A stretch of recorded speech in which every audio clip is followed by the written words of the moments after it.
Chapter 16. A sputtering of musketry was always to be heard. Later, the cannon had entered the dispute. In the fog-filled air, their voices made a thudding sound.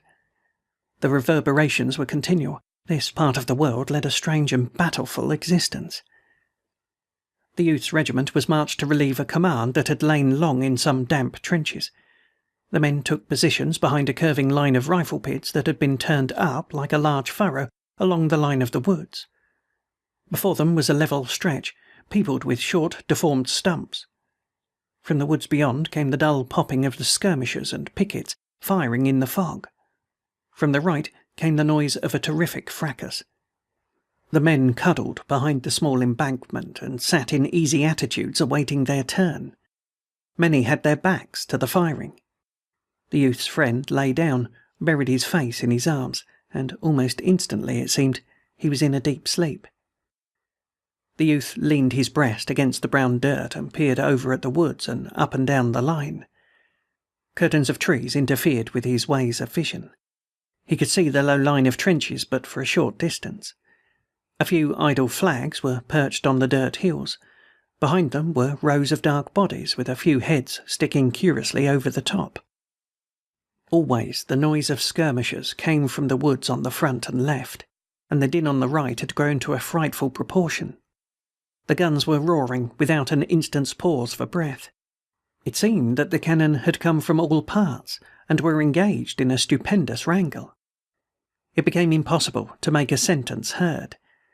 The youth wished to launch a joke, a quotation from newspapers. He desired to say, "All quiet on the Rappahannock," but the guns refused to permit even a comment upon their uproar. He never successfully concluded the sentence, but at last the guns stopped, and amongst the men in the rifle pits rumours again flew, like birds, but they were now, for the most part, black creatures, who flapped their wings drearily near to the ground and refused to rise on any wings of hope. The men's faces grew doleful from the interpreting of omens.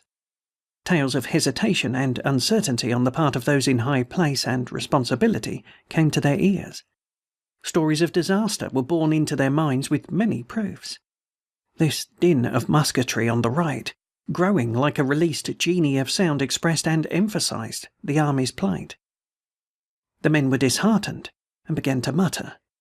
They made gestures expressive of the sentence, what more can we do?" And it could always be seen that they were bewildered by the alleged news and could not fully comprehend a defeat. Before the grey mist had been totally obliterated by the sun's rays, the regiment was marching in a spread column that was retiring carefully through the woods. The disordered, hurrying lines of the enemy could sometimes be seen down through the groves and little fields. They were yelling, shrill and exultant. At this sight the youth forgot many personal matters and became greatly enraged. He exploded in loud sentences. "Jiminy, we're generalled by a lot of lunkheads." "More'n one feller said that today," observed a man. His friend, recently aroused, was still very drowsy. He looked behind him until his mind took in the meaning of the movement. Then he sighed. "Oh, well, I suppose we got licked," he remarked sadly. The youth had a thought that it would not be handsome for him to freely condemn other men. He made an attempt to restrain himself, but the words upon his tongue were too bitter. He presently began a long and intricate denunciation of the commander of the forces. Maybe it wasn't all his fault, not altogether. He did the best he knowed. It's our luck to get licked often, said his friend in a weary tone. He was trudging along with stooped shoulders and shifting eyes, like a man who had been caned and kicked. "Well, don't we fight like the devil? Don't we all do what men can?" demanded the youth loudly. He was secretly dumbfounded at this sentiment when it came from his own lips. For a moment his face lost its valour, and he looked guiltily about him, but no one questioned his right to deal in such words, and presently he recovered his air of courage. He went on to repeat a statement he had heard going from group to group at the camp that morning. "The brigadier said he never saw a regiment fight the way we fought yesterday, didn't he? And we didn't do better than many a regiment, didn't we? Well then, you can't say that the army's fault, can you?" In his reply, his friend's voice was stern. "Course not," he said. No man dare say we don't fight like the devil. No man will ever dare say it. The boys fight like hell roosters. But still, we don't have no luck." "Well then, if we fight like the devil and don't ever whip, it must be the General's fault," said the youth grandly and decisively. "And I don't see any sense in fighting and fighting and fighting, yet always losing, though some derned old lunkhead of a general." A sarcastic man who was tramping at the youth's side then spoke lazily. "Maybe you think you fit the whole battle yesterday, Fleming," he remarked. The speech pierced the youth. Inwardly, he was reduced to an abject pulp by these chance words. His legs quaked privately. He cast a frightened glance at the sarcastic man. "Why, no," he hastened to say in a conciliating voice. "I don't think I fought the whole battle yesterday." But the other seemed innocent of any deeper meaning. Apparently he had no information, it was merely his habit. "Oh," he replied in the same tone of calm derision. The youth, nevertheless, felt a threat. His mind shrank from going near to the danger, and thereafter he was silent. The significance of the sarcastic man's words took from him all loud moods that would make him appear prominent. He became suddenly a modest person. There was low-toned talk among the troops. The officers were impatient and snappy, their countenances clouded with the tales of misfortune. The troops, sifting through the forest, were sullen. In the youth's company, once a man's laugh rang out. A dozen soldiers turned their faces quickly toward him and frowned with vague displeasure. The noise of firing dogged their footsteps. Sometimes it seemed to be driven a little way, but it always returned again with increased insolence. The men muttered and cursed, throwing black looks in its direction. In a clear space, the troops were at last halted. Regiments and brigades, broken and detached through their encounters with thickets, grew together again, and lines were faced towards the pursuing bark of the enemy's infantry. This noise, following like the yelpings of eager metallic hounds, increased to a loud and joyous burst, and then, as the sun went serenely up the sky, throwing illuminating rays into the gloomy thickets, it broke forth into a prolonged pealing. The woods began to crackle as if afire. "Whoop-a-da-dee," said a man. "Here we go. Everybody fighting. Blood and destruction." "I was willing to bet they'd attack us as soon as the sun got fairly up," savagely asserted the lieutenant who commanded the youth's company. He jerked without mercy at his little moustache.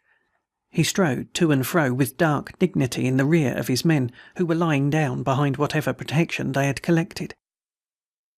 A battery had trundled into position in the rear and was thoughtfully shelling the distance. The regiment, unmolested as yet, awaited the moment when the grey shadows of the woods before them should be slashed by lines of flame. There was much growling and swearing. "Good God," the youth grumbled. "We're always being chased around like rats. It makes me sick. Nobody seems to know where we go or why we go. We just get fired around from pillar to post and get licked here and licked there. Nobody knows what it's done for. Makes a man feel like a damn kitten in a bag. Now, I'd like to know what the eternal thunders we was marched into these woods for anyhow, unless it was to give the Rebs a regular pot shot at us. We came in here, got our legs all tangled up in these cussed briars, and then we begin to fight, and the Rebs had an easier time of it. Don't tell me it's just luck. I know better. It's this darned old—" The friend seemed jaded, but he interrupted his comrade with a voice of calm confidence. "It'll turn out all right in the end," he said. "Oh, the devil it will. You always talk like a dog-hanged parson. Don't tell me I know—" At this time there was an interposition by the savage-minded lieutenant, who was obliged to vent some of his inward dissatisfaction upon his men. "You boys shut right up. There's no need of wasting your breath in long-winded arguments about this and that and the other. You've been jawing like a lot of old hens. All you've got to do is to fight, and I'll get plenty of that to do in about 10 minutes. Less talking, more fighting is what's best for you boys. Never saw such gabbling jackasses." He paused, ready to pounce upon any man who might have the temerity to reply. No words being said, he resumed his dignified pacing. "There's too much chin music and too little fighting in this war, anyhow," he said to them. turning his head for a final remark. The day had grown more white until the sun shed his full radiance upon the thronged forest. A sort of a gust of battle came sweeping towards that part of the line where lay the youth's regiment. The front shifted a trifle to meet it squarely. There was a wait. In this part of the field there passed slowly the intense moments that precede the tempest. A single rifle flashed in a thicket before the regiment. In an instant it was joined by many others. There was a mighty song of clashes and crashes that went sweeping through the woods. The guns in rear of them, aroused and enraged by shells that had been thrown burr-like at them, suddenly involved themselves in a hideous altercation with another band of guns. The battle roar settled into a rolling thunder, which was a single long explosion. In the regiment there was a peculiar kind of hesitation denoted in the attitudes of the men. They were worn, exhausted, having slept but little and laboured much.